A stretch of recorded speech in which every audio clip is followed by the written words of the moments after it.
we're on to the next section of Unit 3, and we're going to be talking about our other senses in our bodies. And we're going to start with the next one, which is smell. And smell, it's going to be called either olfaction or our olfactory sense. And in Spanish, if you speak Spanish, it's also called like olfato, which is smell. So good way to like remember it, just in case you do see the word olfaction, okay? And which is olfactory or old faction, okay? And we did learn about olfactory bulb when we talked about the brain, and I'll go into that. So this is basically where smell begins in the receptors in our mucous membrane in our upper nasal cavity, okay, which happens around here. There are hundreds of receptors, different kinds of receptors in the area. And so what basically happens is that these olfactory nerve fibers that are in our nose are going to respond to gaseous molecules, right? Gas molecules that are in the air. And then each of those receptors are going to be triggered when the chemical fits into the specific receptors. They kind of call it like a lock and key, in which the chemicals in the outside will like lock in with the receptors in the nose, okay? And then that will send that signal to basically goes through those receptors in our nose are going to then convert it to a nerve signal or neural signal, do transduction there in those receptors. And then this one is the only sense that does not go through the thalamus. It actually goes directly to the olfactory bulb, and then that olfactory bulb is connected to the limbic system. Make sure to write that down. And then so it goes, that signal, that neural signal is sent straight to the amygdala and the hippocampus. Okay, so make sure to write that down. And so this is why certain smells can literally take you back to like a memory or an emotion, because it's tied to your limbic system. That's why certain smells are really either can be good or, you know, a bad thing, in the sense of it can take you back to a great memory or a bad one or a sad one, whatever. Okay. We have what's called pheromones, and I'll write it down here. These are going to be airborne chemicals that animals can perceive. Human beings also, our nose are able to sense pheromones. A lot of times it's been connected to mating. And there's a lot of studies on ancient males that they would smell, right? They were heavily into smelling, like scents. And because they believe that the stronger the scent, right, the wider their presence and territory. Okay, so linked to that. So some pheromones are definitely used for a mating, right? And humans do smell that. Now, of course, in our day and age, we have a lot of chemicals that we're not able to smell our pheromones. Now, the ability to smell actually peaks at about 30 to 50 years old. Women tend to smell more accurately than men at any age. And then after 50, smell starts to decline. And this is why typically like older people, you'll see them putting on perfumes or colognes that are really, really strong, because their sense of smell has deteriorated. Now, believe it or not, without smell, everything that we eat would be bland. So think about when you are sick and you're not able to breathe and smell anything. Food just tastes super bland. You have no, like, it doesn't have any taste. Because in actuality, the way we experience taste is because of our smell. So, little tidbit there. All right. Next one is going to be taste. all right? And taste is going to be called gustation. Okay, that's our sense. The gustation is basically a sense of taste. And we're going to have five sensations in our tongue. And these little receptors, and these are the receptors on our tongue. And if you look closely, you'll be able to, with a mirror, see like the little dots, kind of like little grooves. Those are called papillas, something like that. And these are your taste receptors. Okay, make sure to write that down.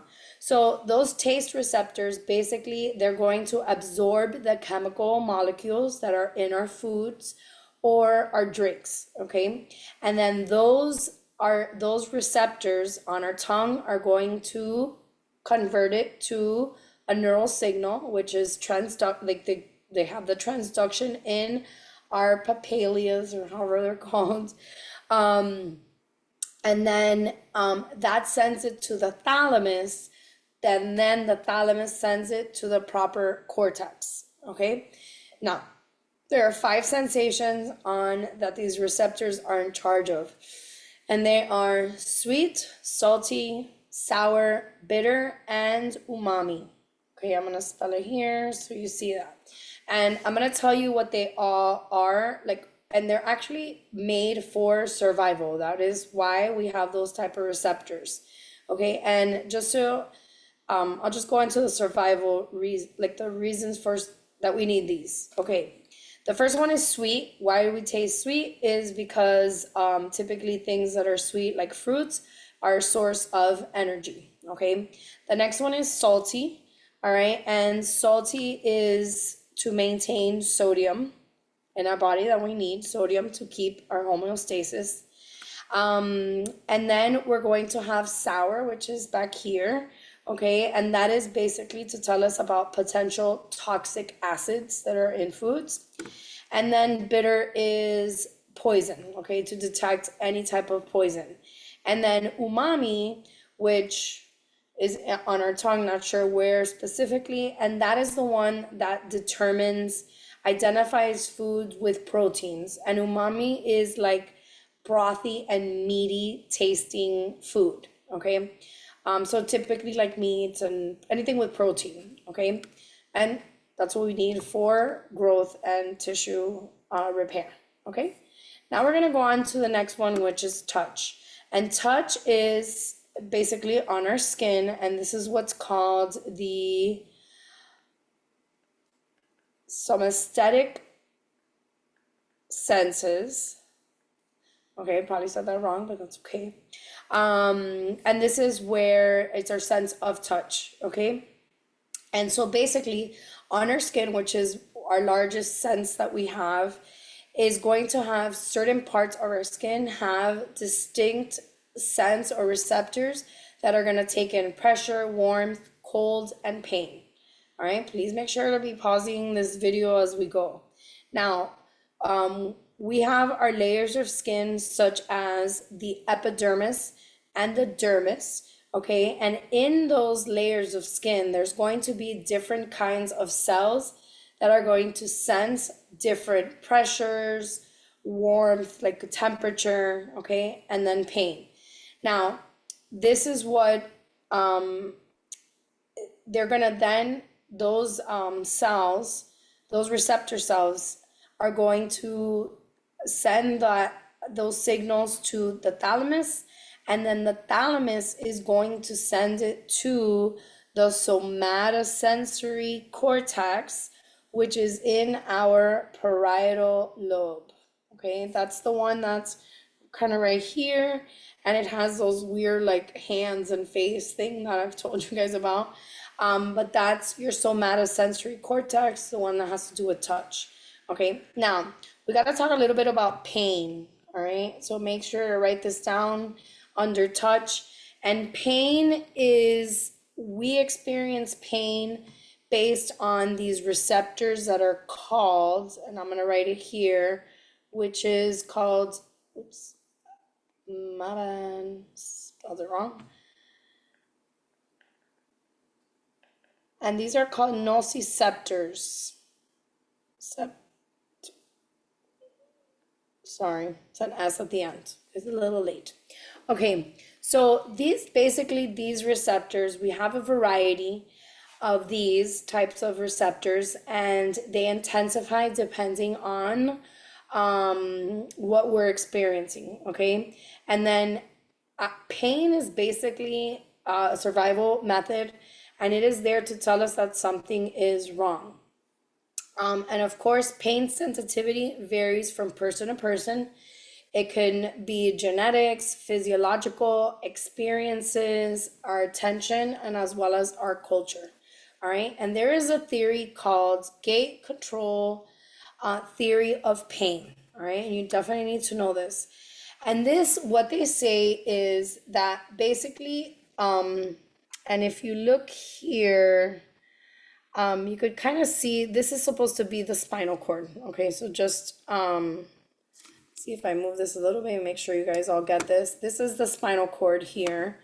But they say the spinal cord has a neurological gate, okay, that is going to block pain signals or allow them to pass to the brain. All right, it's kind of like a gate that will open and close. Now, the gate opens by activity of pain signals that travel from your small nerve fibers and sends it through there.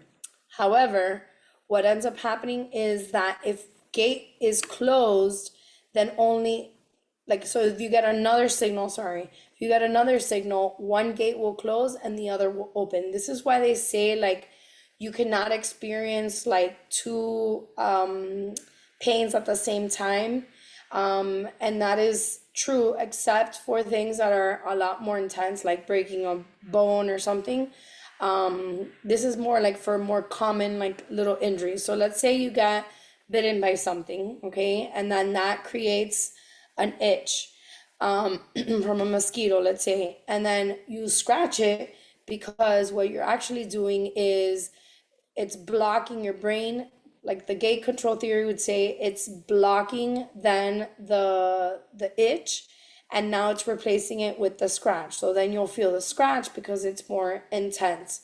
And then the other one kind of de-escalates a little bit, right? And then until you stop scratching, and then boom, the gate opens again for the other pain, right? Which was the itch.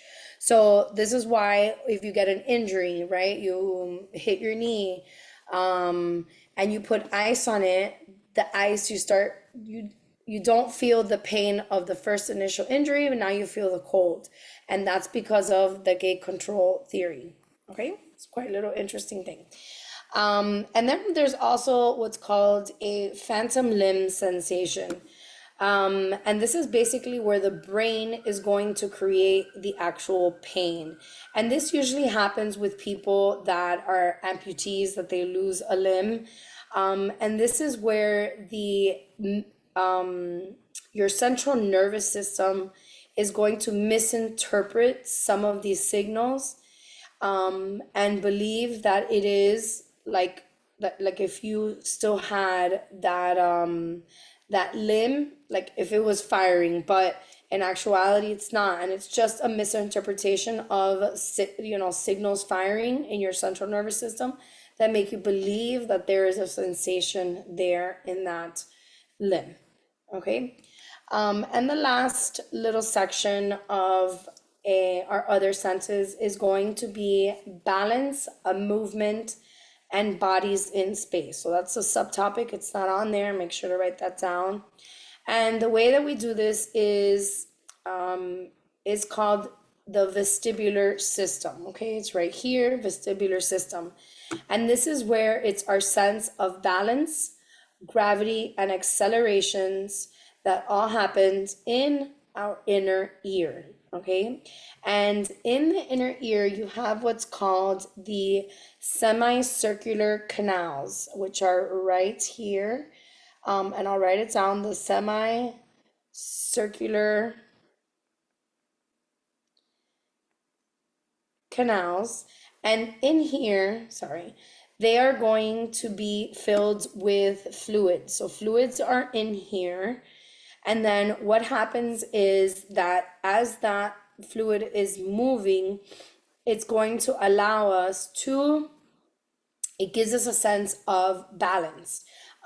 This is why if we twirl around in a chair and we stand up, we're still dizzy because that fluid is still moving around. This is also why a lot of dancers, right?